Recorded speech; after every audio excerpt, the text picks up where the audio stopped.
Collector साहब क्या कुछ लग रहा है, कैसे क्या मामला है? देखिए, पोस्टमार्टम रिपोर्ट जो आई है और जो हमको सूत्रों के माध्यम से पोस्टमार्टम रिपोर्ट के फैक्ट्स का पता चला है, उसमें बिल्कुल पुष्टि हो रही है कि हंसराज का मर्डर किया गया है।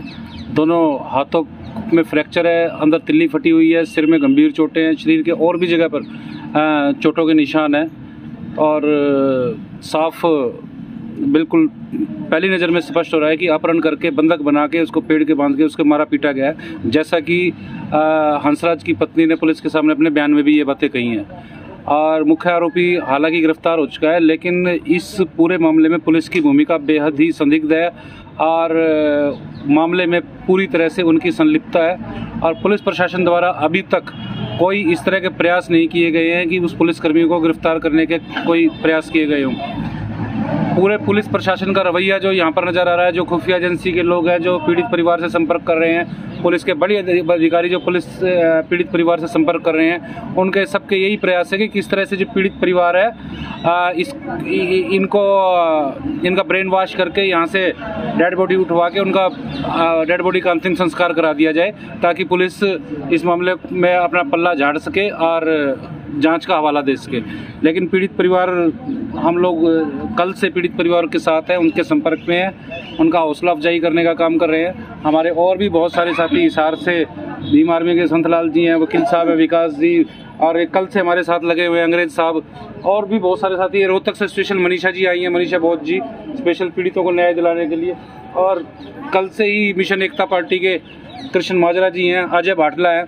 सभी के सभी हम लोगों का प्रयास ये है कि पीड़ित परिवार को न्याय मिल सके। हालांकि पुलिस प्रशासन का प्रयास ये है कि किसी भी तरह से इस मामले को इसमें अंतिम संस्कार कराया जा सके।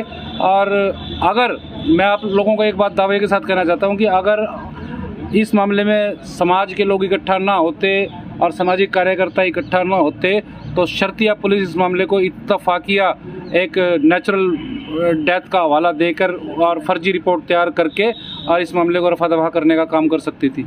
लेकिन अब पोस्टमार्टम रिपोर्ट से काफ़ी कुछ खुलासे हुए हैं और हम मांग करते हैं कि जो पुलिसकर्मी 3-4 पुलिसकर्मी जो हैं, जो 3 पुलिसकर्मी 12 बजे आए हैं, 1 पुलिसकर्मी 4 बजे आया है, और जो हंसराज की पत्नी है, उन सभी पुलिसकर्मियों का जो 112 सिसाई में तैनात हैं, उन सभी पुलिसकर्मियों की शिनाख्त परेड कराई जाए इसकी वाइफ के सामने, हंसराज की वाइफ के सामने, ताकि वो पहचान सके कि कौन पुलिसकर्मी इस मामले में घर पे आके इन्होंने बकवासबाजी की थी, गाली गलौज की थी, अपहरण करके ले गए थे और जो कत्ल में शामिल है।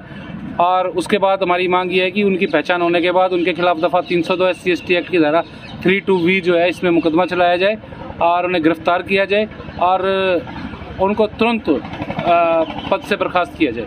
क्या अभी तक उसकी पहचान नहीं हो पाई जो पुलिस वाला था जो इसमें? पुलिस ने अपने लेवल पे शायद उनकी पहचान कर ली है, लेकिन पुलिस पूरे प्रयास कर रही है कि उनको इस मुकदमे से किसी तरह से बाहर निकाल दिया जाए, उनको बचा लिया जाए। और हम लोगों ने काफ़ी प्रयास किए हैं पुलिस वाले से पूछने के लिए, वो उनका नाम डिस्क्लोज करने के लिए तैयार नहीं है। तो परिवार ने किस किस का नाम लिखाया अभी तक? परिवार ने FIR में एक जो जमींदार जिसके यहाँ हमारा साथी हंसराज जो था, वो खेती और मजदूर के तौर पे काम करता था, जमींदार जो जाट समुदाय से था, प्रवीण कुमार, उसका नाम FIR में बाई नेम आया। बाकी पुलिस कर्मियों के नाम नहीं आए हैं, लेकिन उन पुलिसकर्मियों की पहचान करना कोई मुश्किल नहीं है।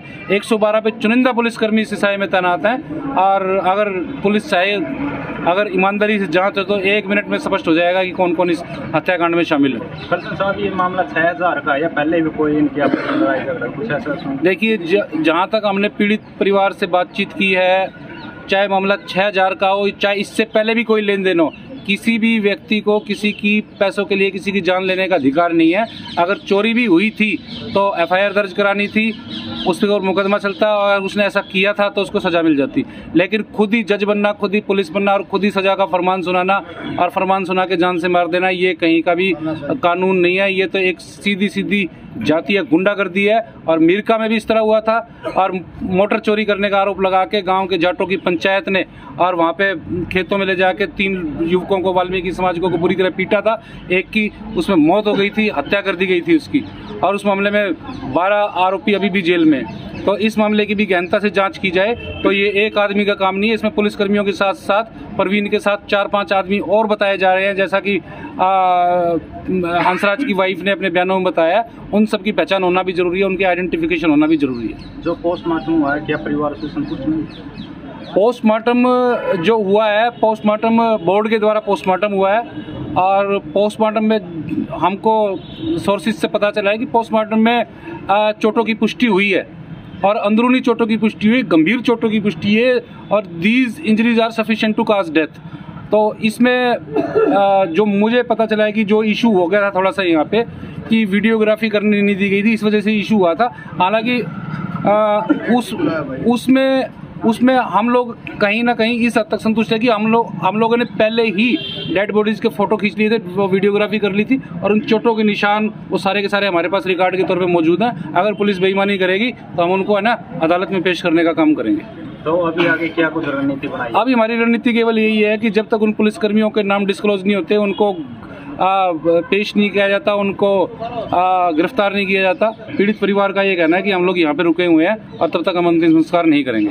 यहीं पर धरना चलेगा? जी, सिविल अस्पताल में हम शांति प्रिय तरीके से हम धरना करेंगे। हमारा सिविल अस्पताल के जो डॉक्टर्स हैं, इनकी कार्रवाई में हम किसी तरह की बाधा नहीं पैदा करेंगे।